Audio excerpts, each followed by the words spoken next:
My wife wanted to divorce me because she inherited her dad's $5 million and she didn't need me anymore. I said, okay, let's divorce. I sold the house and moved out. Later, she called me in panic. When? Chapter 1. The $5 million shift. I still remember the way she looked at me that morning. Cold, detached, like a stranger wearing my wife's face. We need to talk, she said, standing in the kitchen with her arms crossed. I braced myself. I'd seen the tension growing for weeks, but I never imagined what was about to come out of her mouth. I want a divorce, she said flatly. My dad left me $5 million, I don't need this anymore. I don't need you. There was no anger, no tears. Just cruel indifference. We had been married for 11 years. I supported her through grad school, helped her launch her bakery business, and even sold my motorcycle to cover her early inventory costs. And now that she was rich, I was just disposable. I stayed silent. She waited for me to beg, to shout, to break down.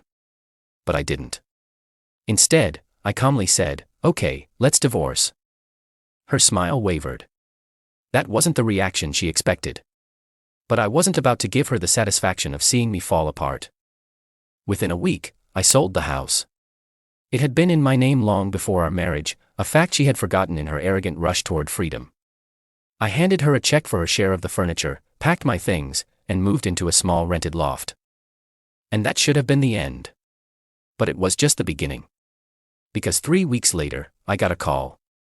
It was her, sobbing, screaming. Please, you have to help me. I didn't know he took everything. I stayed silent for a moment.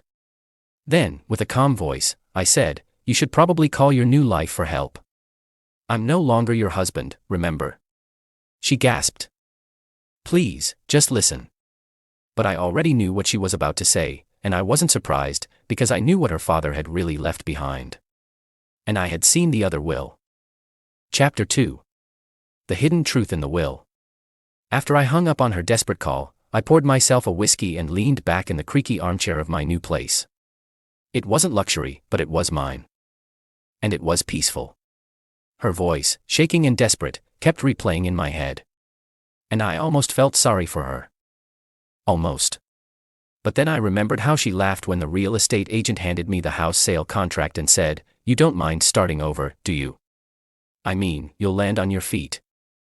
Eventually, she never once asked how I was doing or if I had somewhere to go. Just smiled, counted her money, and moved on with her new, designer-clad life.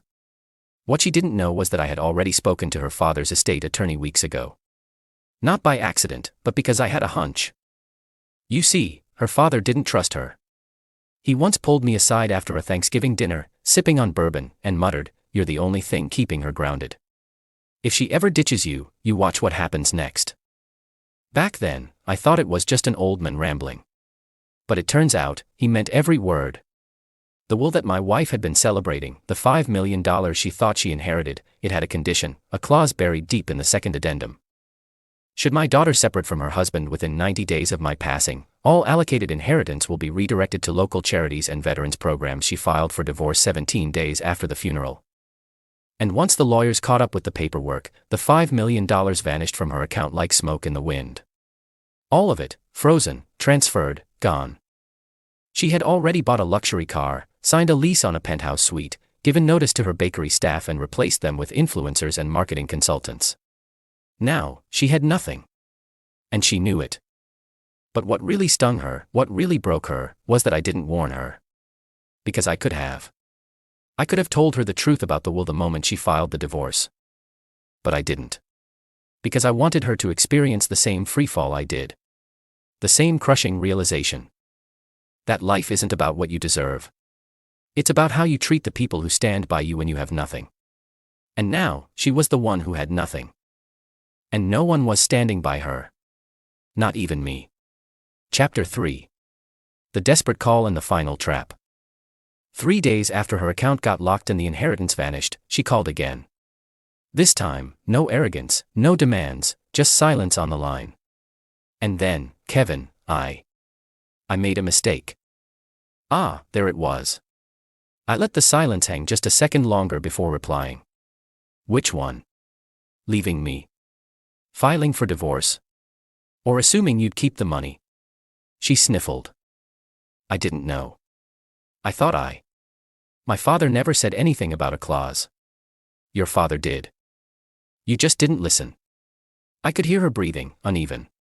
She was sitting somewhere alone. Probably in that overpriced penthouse, the rent of which was due in 5 days. Then she dropped the real bombshell. Can we talk? In person? I almost laughed, but I said, sure. My lawyer will be there too. She paused. Kevin, please, no lawyers, just you and me. Like it used to be.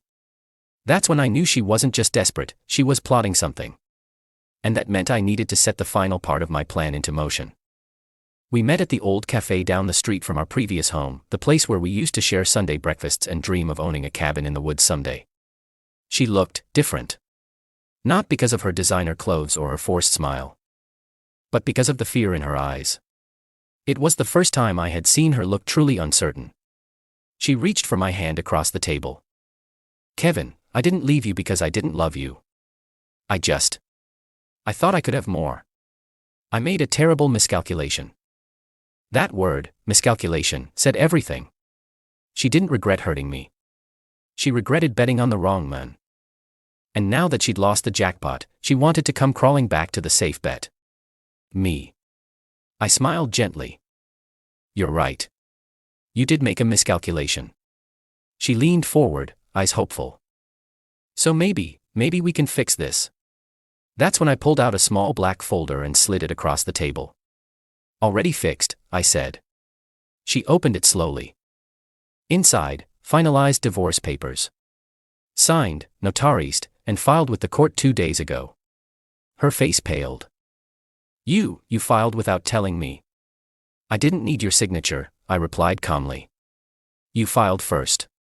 I just finished it. Then I stood up and added with a smile, by Friday, you'll be free. Just like you wanted. But what she didn't know was that the real twist was coming Monday morning. Because I'd discovered one last dirty secret. And I wasn't done yet. After I walked out of the cafe leaving her stunned with the finalized divorce papers, I didn't head straight home. I went to a private investigator's office. The same man who had quietly helped me months ago when I first sensed something was off. Back then, it wasn't about the money. It was about the feeling in my gut. The late night calls she stepped out to take. The spa weekends that never showed on our joint card. The receipts from hotels and places she was never supposed to be. At first, I thought it was just infidelity. But now, I knew it was greed-fueled betrayal. And thanks to the investigator, I had the evidence. 2 weeks earlier, he had uncovered something shocking. An offshore bank account opened under my name. I had never authorized it. Never touched it. Yet it showed 3 separate $500,000 deposits over the course of a year. Guess whose fingerprints were all over the transfers?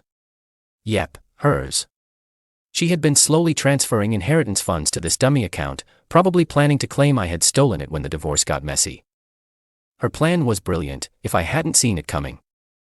But now it was evidence. And it was going to blow up in her face. Her father had left her not just an inheritance, he left her a seat on the board of his company. A company that had very strict rules about public scandals, fraud, and misappropriation. So, Monday morning at exactly 9:01 a.m., a sealed envelope landed on the desk of the company's CEO and legal team. Inside, bank documents, transaction logs, voice recordings, thanks to my PI. And a statement from me, clearly outlining the entire fraudulent setup. By 10:15 a.m., she was escorted out of the building. By noon, her corporate accounts were frozen. And by 2 p.m., I got the final text I had been waiting for. Why are you doing this to me? To which I replied, you wanted to be free, now you're free, from everything. But the final blow was still coming. See, it wasn't just about money. It was about truth. And I wasn't the only person she had wronged. She had also stolen funds from the joint charity we co-founded in her father's name. Something that was going to explode very publicly. But that, my friend, is what Chapter 5 is all about. Chapter 5.